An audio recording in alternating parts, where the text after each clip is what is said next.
Hi everybody, my name is Anne. Thanks so much for tuning in today. This is Art on the Creek and we are here in my home studio in Parker, Colorado. April is such a nice month because spring is coming and everything is in bloom. But I have had some art block this month, so I just didn't know what to paint. I wasn't interested in it. I've also got a project going on where I'm trying to organize and clean up my studio, and I'm just feeling a little bit overwhelmed, to be honest with you. But I've found a way to have some fun, and I want to share that with you because I'm sure that I am not the only artist that runs into this art block situation. You just love to do something, but some days it just won't come together. So what I have done this month is decide to celebrate my son's birthdays. And I'm sharing that with you here on my channel, so I hope you enjoy it. A couple weeks ago, we had our son Tyler's birthday, and I painted Donald Duck, very frustrated with his golf game. And today, we have our son Michael's birthday, and Mike is a Star Wars fan. So I thought we could take a look at painting a stormtrooper. If you're ready, let's go see if the Force will be with us today. Here we go.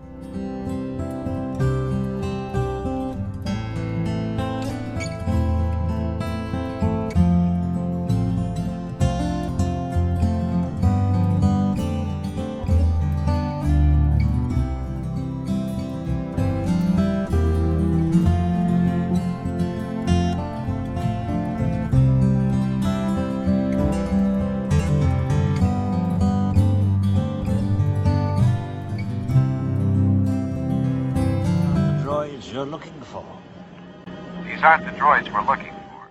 Oh, Obi-Wan, thank you so much. You are our only hope.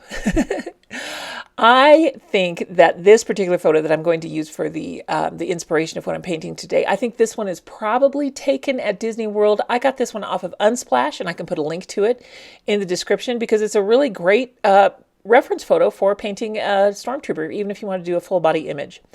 So what I've done is I've taped off my paper with washi tape. The paper that I'm using is Hahnemühle, 100% cotton. It's from their collection series, cold press. Lovely, lovely paper. I really just am head over heels in love with this paper, and I will probably continue to buy it. Over the years, I've had, my favorite papers, and they kind of get pushed off of that King of the Hill location for a new brand. And right now, this is kind of my darling, so I really enjoy using the Hahnemühle products, and this paper is certainly no exception. The brushes that I'm using are Princeton Aqua Elite. Here I've got a 3/4 oval wash, or sometimes you will see them as cat's tongue.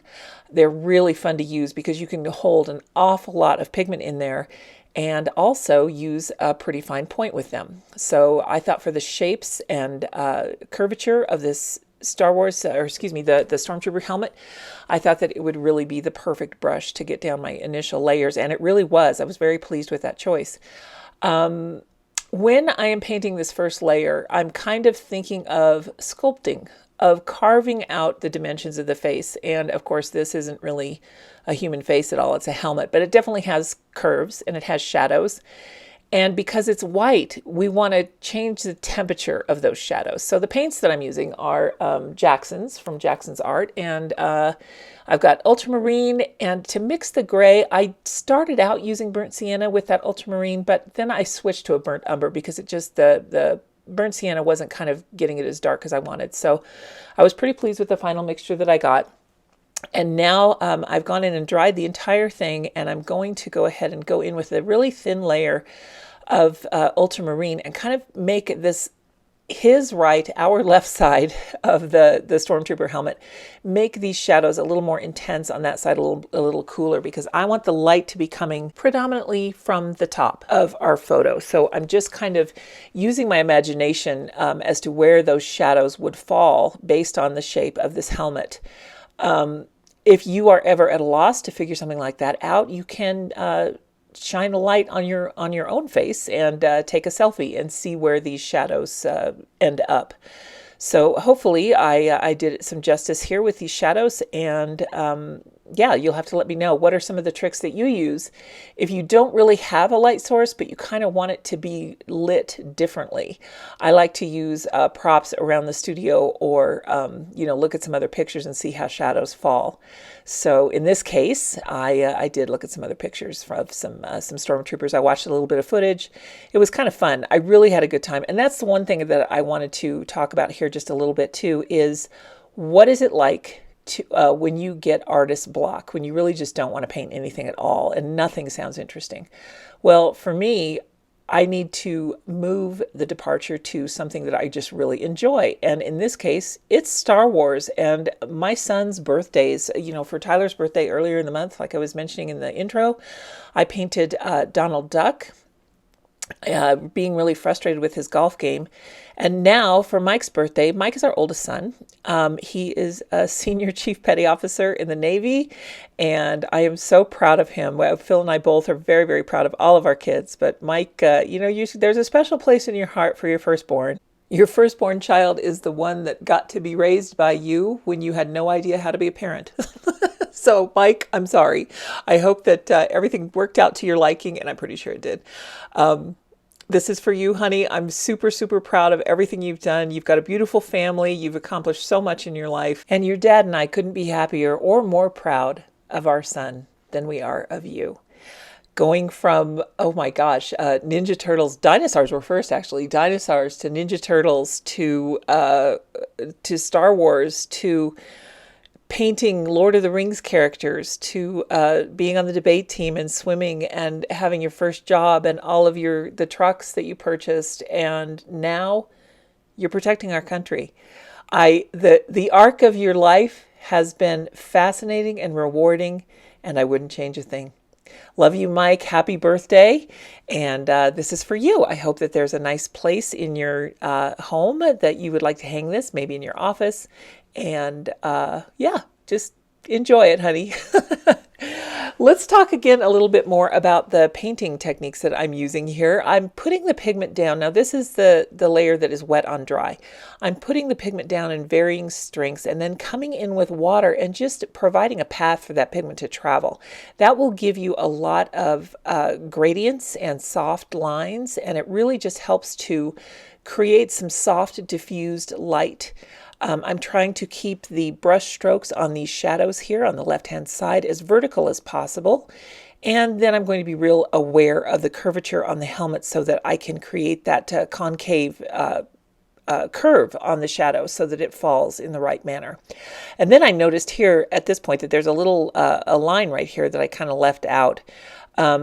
Now that I think about it, this particular helmet, all of you diehard Star Wars fans will have to tell me, this might be the Disneyfied version of it. I don't know if this is actually how they look in the movie. I mean, there's no denying overall it looks like a stormtrooper, but the clips that I had in the beginning of the movie from the 1977 version, or edition rather, the Stormtrooper helmet looked a lot different. So this might be a more modern version. All of you diehard Star Wars fans, let me know in the comments what movie is this particular version of the the Stormtrooper uniform from. Let's see, what else can I tell you? I've used that ultramarine and the burnt umber, and I'm still going in, drying the layers and then putting in a very thin wash. And then what I'm going to do is I'm going to add a background because I know that it's, that he's white, but I want to be able to have him come forward a little bit. So I'm looking now at my Daniel Smith Colors of Inspiration set, and I've added a hematite genuine to that set. So I'm going to try putting that in, and then, it's just not cutting it for me. I'm starting up in the corner here where I want it to be a little bit darker, but it's just not quite right. It's not quite what I want. So I am going to get instead my Schmincke Horadam set of super granulating Haze watercolors. And I really like these because they have a few in this set. There's one that has kind of some red in it and two blues. And those are the ones that I'm going to use in varying degrees of strength here around the background. And I'm really just enjoying using that cat's tongue brush to just really put on thick globs, thick drops of the pigment, and just trying to let it travel along that wet surface however it wants to. What I will do is continue to add some water to this so that this granulating paint can really do its thing. The more water and the more texture you have really helps granulating paints to do just that. So this paper has a really nice texture to it. It's not a fine grain. It's just really, really nice. It's kind of a medium grain cold press paper, very randomized texture. I really, really like it. And for this purpose, it turned out really perfectly actually, and I was able to spray some water on it here and add some big blobs of water to really try and get it to have some characteristics that normally maybe it wouldn't have had. Now you can see I'm tipping this all around because what I want to do is to pick up the beads that form along the bottom, because I really don't want any backgrounds. In this case, it probably wouldn't have made a difference if there were some backgrounds. In fact, I could probably have worked with those just fine. But I really just didn't want any. And you can see as soon as we have that background in, and I can clean up the edges here a little bit, that's another really great thing about this paper. You can go back in over and over and over again and really continue to lift off. And I think it's because it's internally sized and externally sized.